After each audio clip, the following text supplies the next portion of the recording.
Salut les abonnés, gros tuto avec Titus spécial leurre. Alors j'espère que vous allez kiffer et regardez bien Titus et le professeur.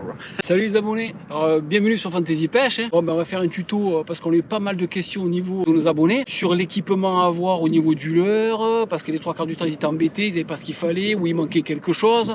Donc on va voir détail par détail, point par point, l'équipement pour le leurre. Alors en priorité, c'est simple, une canne de 2,70 m avec un moulinet en 4000. Bon, 2500 si vous voulez. Remplissage, tresse, fluorocarbone. Fluorocarbone, l'idéal c'est 25 centièmes en bas de ligne. Un nœud évidemment de raccord tresse fluorocarbone. Si vous pêchez dans les postes encombrés, une canne de 2,10 m, pareil, tresse fluorocarbone. C'est entre les bateaux directement pour envoyer plus précis. D'accord? Pour ceux qui veulent aller encore plus loin, vous pouvez passer à une canne de 3,30 m, 3,50 m, ça dépend. Pour envoyer de belles cuillères ou de bougies. Ça, il n'y a pas de souci du bord, c'est ok. Ce qu'on va voir, c'est au niveau de la tenue. Les trois quarts du temps, les gens, ils vont en jean, en tennis et tout ça. Il n'y a pas de souci. Si vous pêchez à un poste que vous ne bougez pas, c'est une chose. Si maintenant, il faut vous balader dans les rochers et envoyer les leurres en travers des écueils, là, automatiquement, il faut une tenue adéquate. Donc, très simple. Une salopette de kayak, comme ça, vous êtes tranquille. Des vieilles tennis, pour avoir de l'adhérence sur les rochers. Un petit écrou, un bob pour le soleil, des lunettes polarisantes si vous voulez voir dans l'eau directement et un sac. On va voir point par point ce qu'il y a dans le sac. Alors on va commencer. Très important, dans le sac on commence. On va voir tout ce que j'ai dans mon sac. En premier lieu, le téléphone. Pourquoi? Si jamais vous vous cassez la tête dans les rochers ou autre comme ça, vous êtes en panique, c'est bien d'avoir le téléphone. Deux, n'oubliez pas que le leurre, la pêche au leurre, c'est un sport. Vous allez marcher au moins pendant 2 heures, 2 heures et demie selon les endroits. Il va falloir évidemment vous recharger énergétiquement. Biscuits, eau obligatoire. Vous pouvez voir que l'eau, elle est là. Elle est toujours. L'eau, elle est là avec une barre de sneakers, ce que vous voulez. Un sac pour mettre le poisson. N'oubliez pas de vous couper la caudale, hein. Voilà, ça c'est bon. Ensuite, si vous partez de nuit, n'oubliez pas une lampe facile, frontale. Hein, celle-là, franchement, elle n'est pas chère du tout, elle marche impeccable. Vous avez directement un faisceau normal, un faisceau clignotant, et si jamais vous êtes en détresse dans la nuit, vous avez un faisceau qui n'arrête pas de clignoter. Ça, c'est très bon aussi à avoir. Hein. Voilà. Ensuite, très important, une pochette pour mettre tout ce qui est étanche et compagnie, si jamais vous tombez à l'eau, parce qu'il ne faut pas oublier que des fois, vous allez rentrer dans l'eau pour envoyer entre les écueils, et automatiquement, si jamais vous tombez à l'eau, votre téléphone peut prendre l'eau, vos clés de voiture et compagnie. Donc, tout ça dans une pochette étanche. Directement. Des gants coupés. Alors ça, vous les enfilez directement, c'est les gants de plongée, ça coûte rien du tout, vous coupez directement les doigts. Ça, c'est automatiquement pour avoir une adhérence au niveau, pour attraper les poissons, c'est une chose. Les doigts libres pour évidemment faire les montages, comme ça vous êtes tranquille. Et ensuite, évidemment, il y en a qui les mettent aussi pour les piqûres de moustiques, parce que le matin, c'est infernal les piqûres de moustiques ici. Donc ça, c'est un bon truc. Vous avez ici, dans cette poche-là, très simple, un petit truc de pharmacie, on ne sait jamais, vous vous blessez, vous êtes seul par exemple, au milieu des rochers, vous vous blessez ou tout comme ça, vous avez ce qu'il faut. Ça c'est pour la prévention, hein, tout ce qui est... hameçon planté dans le doigt. Voilà, hameçon planté dans le doigt, pour désinfecter rapidos et compagnie. Ça, toujours. Des élastiques, pourquoi? Parce que c'est très simple, vous rangez votre canne, vous la pliez en deux, clac, clac, un élastique en haut, un élastique en bas, vous partez directement. Élastique de rechange. Ensuite, on va passer ici. On va regarder directement. Très simple.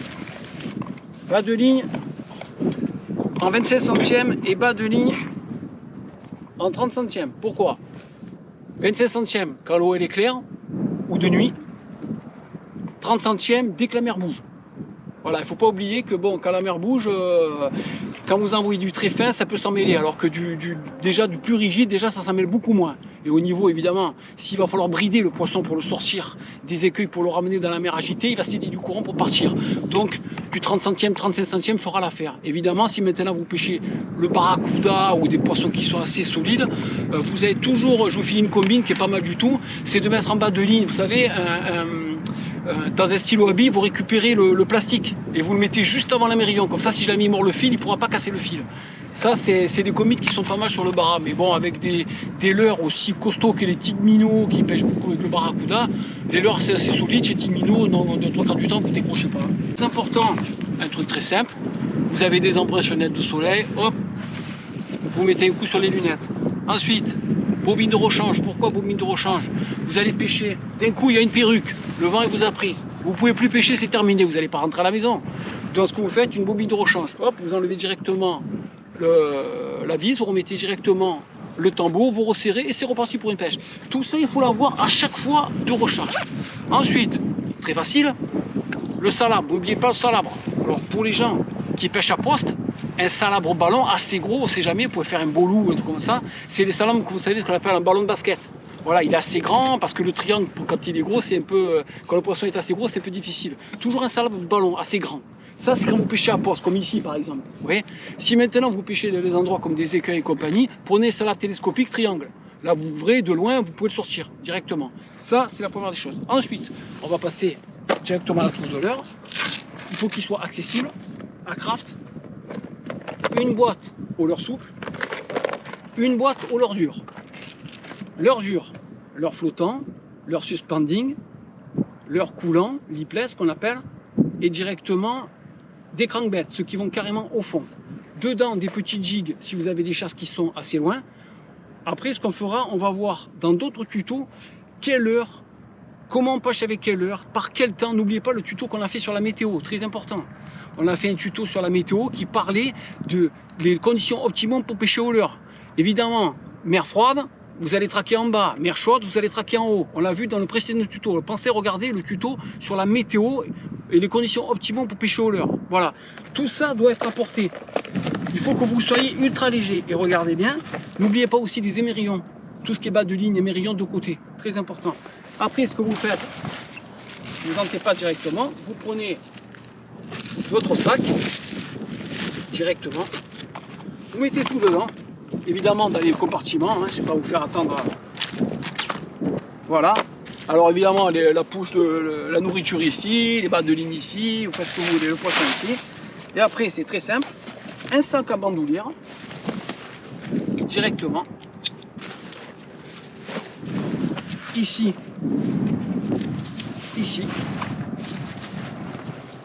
votre canne directement ici, vous êtes paré pour la pêche au leurre.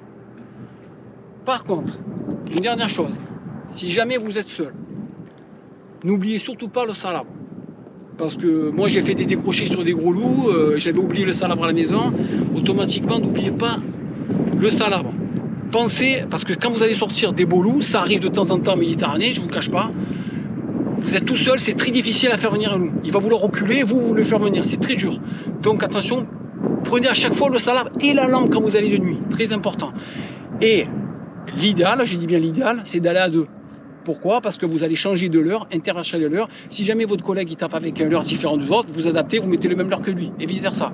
Voilà, ça c'est des trucs très importants. Mais on a vu au niveau du tuto de l'équipement au leurre, on va approfondir au fur et à mesure des tutos, on va voir la définition des leurres et la caractéristique de chaque leurre qu'il faut mettre en fonction du vent et du courant, sur les chasses, pas sur les chasses, au fond, pas au fond. Et vous allez voir que au fur et à mesure, vous allez progresser et normalement, vous commencerez à taper vos premiers poissons. Ensuite, bon, dès que les conditions assez médiocres, on va faire plusieurs sorties au leurre. Évidemment, en espérant taper quelque chose. Parce qu'évidemment, rappelez-vous ce que je vous ai dit, on n'est pas en Bretagne ici. En PACA, c'est très dur de faire du poisson au leurre. Il faut un tas de paramètres, la météo, la marée, le coefficient de marée, quelle heure on met, quelle couleur on met, quelle zone on est, quel poisson on vient rechercher. Tout ça, il faut que vous l'ayez en tête. Vous n'allez pas comme ça à la canne à la flanc. Et 3/4 du temps, c'est du fanny.